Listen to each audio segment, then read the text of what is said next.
Bismillahirrahmanirrahim. Assalamualaikum warahmatullahi wabarakatuh. Alhamdulillah. Alhamdulillahi wa kafa. Wassalatu wassalamu ala sayyidina al-Mustafa wa ala alihi wa sahbihi ahlul karami wal wafa. Amma ba'd. Para pemirsa, sahabat Muslim Korea yang berbahagia. Pada suatu hari Nabi Muhammad SAW bersama para sahabatnya berkumpul dan membicarakan tentang para nabi-nabi di Bani Israel, para umat-umat terdahulu, yang mana umat-umat terdahulu itu panjang umur-umur mereka. Contohnya Nabi Nuh, umur beliau sampai 980 tahun. Nabi Adam, berapa panjang umur beliau. Dan nabi-nabi umat-umat yang lain, umur mereka bukan hanya sekedar 100-200, bahkan ada yang beribuan tahun umur-umur mereka. Ketika Nabi dan para sahabatnya mengingat hal-hal tersebut, muncul kerinduan di hati para sahabat. Ternyata umat-umat terdahulu itu panjang umur-umur mereka. Kalau panjang umur-umur mereka, tentunya amal ibadah, pahala, pundi-pundi pahala yang mereka miliki juga banyak. Sedangkan yang mereka rasakan, para sahabat umat Nabi, umur mereka antara baina sittin wa sab'in, seperti disabdakan oleh Nabi Muhammad SAW, hasadu ummati baina sittin wa sab'in, bahwa umurnya umat Nabi itu antara 60 tahun atau 70 tahun. 60, 70 dibandingkan dengan ratusan tahun umat-umat terdahulu, tentunya tafawut, perbedaan yang sangat luar biasa. Tapi para sahabat yang mereka inginkan dan yang mereka lihat bukan hanya sekedar umur panjang untuk senang-senang di dunia, enggak. Tapi yang mereka irikan, yang mereka inginkan umur panjang tapi disertai dengan pahala ibadah, sehingga bisa menjadi bekal entah di akhirat. Mengapa mereka bertanya seperti itu kepada Nabi? Karena tidak lain tidak bukan ingin mendapatkan kedudukan yang tinggi, ingin mendapatkan tempat yang luar biasa di surga, tempat yang luar biasa di akhirat. Karena mereka mengetahui bahwa anna laisa lil insani illa ma sa'a wa anna sa'yahu sawfa yura, seperti diterangkan dalam Al-Qur'an, bahwa seorang hamba, seorang manusia di dunia ini, yang mereka akan dapatkan kelak di akhirat adalah semua hal yang mereka amalkan di dunia.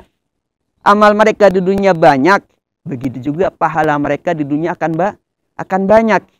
Dalam ayat lain, Allah Subhanahu wa taala berfirman, "Walikullin darajatun mimma amilu." Bahwa setiap orang itu akan mendapatkan derajat, kedudukan yang bertingkat-tingkat, mimma amilu, tergantung dari apa yang mereka lakukan. Kalau kita katakanlah bahwa miftahul jannah la ilaha illallah, bahwa kuncinya surga itu la ilaha illallah, dalam artian setiap orang yang mengucapkan la ilaha illallah itu bisa masuk surga. Kalau kita katakan demikian, bahwa orang Islam Muslim itu pasti masuk surga, tapi derajat, kedudukan, tingkatan surga yang akan kita dapatkan itu berbeda. Berbeda dari segi apanya? Berbeda tergantung dari amal perbuatan, berbeda tergantung dari ibadah yang dia lakukan di dunia. Nah, ketika Nabi Muhammad SAW bersama sahabatnya menyebut umat-umat terdahulu dan umur panjang yang mereka dapatkan, muncul keinginan, kerinduan para sahabat untuk bisa mendapatkan pahala seperti yang mereka lakukan. Umat-umat terdahulu lakukan tersebut. Kemudian turunlah salah satu hadiah terbesar dari Allah Subhanahu wa taala untuk umat Islam, yaitu ayat yang berbunyi, "Inna anzalnahu fi lailatul qadar." Wa ma adraka ma lailatul qadar? Lailatul qadri khairum min alfi syahr. Bahwa Allah Subhanahu wa taala telah mengkaruniakan untuk umat Nabi Muhammad, untuk umat Muslim, untuk orang Islam, apa yang dikarenakan oleh Allah Subhanahu wa taala? Lailatul Qadar. Malam Lailatul Qadar Yang mana terangkan dalam Al-Quran, Lailatul Qadri khairum min alfi syahr. Bahwa malam Lailatul Qadar itu lebih baik, lebih bagus, lebih banyak pahalanya ketimbang 1000 bulan. Berapa 1000 bulan? Terangkan oleh para ulama bahwa 1000 bulan itu sekitar 84 tahun. Jadi, kalau seorang hamba yang dia itu beribadah mendapati di malam Lailatul Qadar, maka ibadah tersebut ibarat seperti dia melakukan ibadah yang sama selama 83 tahun. Contoh, ketika dia suatu malam mendapati Lailatul Qadar, kemudian dia sholat 2 rakaat. Maka sholat 2 rakaat itu pahalanya seperti dia sholat 2 rakaat selama 83 tahun. Contoh lainnya, dia bersedekah pada malam Lailatul Qadar 1000. Nah, maka dari sedekah 1000 itu pahalanya seperti dia bersedekah selama 83 tahun. Atau dia berbakti kepada orang tuanya, dia membantu sahabat muslimnya, dia membaca Al-Quran, membaca sholawat di malam Lailatul Qadar, maka pahalanya itu akan dilipat gandakan seperti dia melakukan hal-hal tersebut selama 1000 tahun. Nah, inilah hadiah dari Allah Subhanahu wa Ta'ala untuk umat Nabi Muhammad.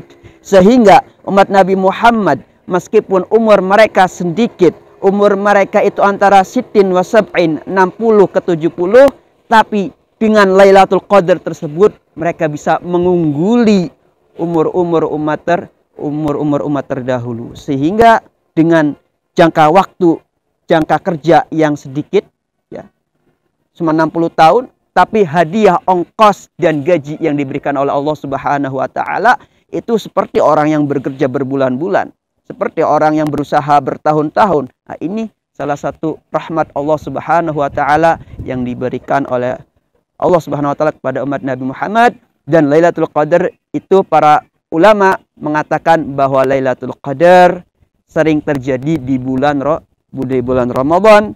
Maka marilah di bulan Ramadan ini, ya, di kesempatan yang sangat luar biasa, ya, Allah Subhanahu wa Ta'ala jika kita panjang umur untuk bisa bertemu di bulan Ramadan, kita manfaatkan bulan Ramadan dengan sebaik-baiknya. Ya, kita laksanakan puasa di bulan Ramadan. Ya, kita juga di samping itu melakukan salah satu ibadah yang khusus di bulan Ramadan, yaitu sholat tarawih, dengan harapan kalau kita bisa istiqamah sholat tarawih dari awal sampai akhir di bulan Ramadan, kita minimal bisa mendapati satu malam Lailatul Qadar. Karena para ulama mengatakan, bagaimana cara kita untuk mendapatkan Lailatul Qadar? Karena Lailatul Qadar waktunya jarang ada yang tahu. Disembunyikan oleh Allah Subhanahu wa Ta'ala. Tentunya kita ingin beribadah di malam Lailatul Qadar, tapi kita nggak tahu bagaimana caranya kita bisa mendapatkan hal tersebut. Nah, di situ para ulama mengatakan bahwa kalau ada seorang yang beribadah dari awal Ramadan, dia sholat tarawih, sholat isya secara berjamaah, dan kemudian diikuti sholat tarawih istiqamah dari tanggal 1 sampai tanggal selesai 1 bulan full di bulan Ramadan, maka bisa dipastikan dia mendapatkan malam Lailatul Qadar. Maka demikian kultum atau kajian singkat yang bisa kami sampaikan. Semoga yang sedikit ini bisa bermanfaat. Kurang lebihnya kami mohon maaf. Wallahul muwafiq ila aqwamit thoriq. Wassalamualaikum warahmatullahi wabarakatuh.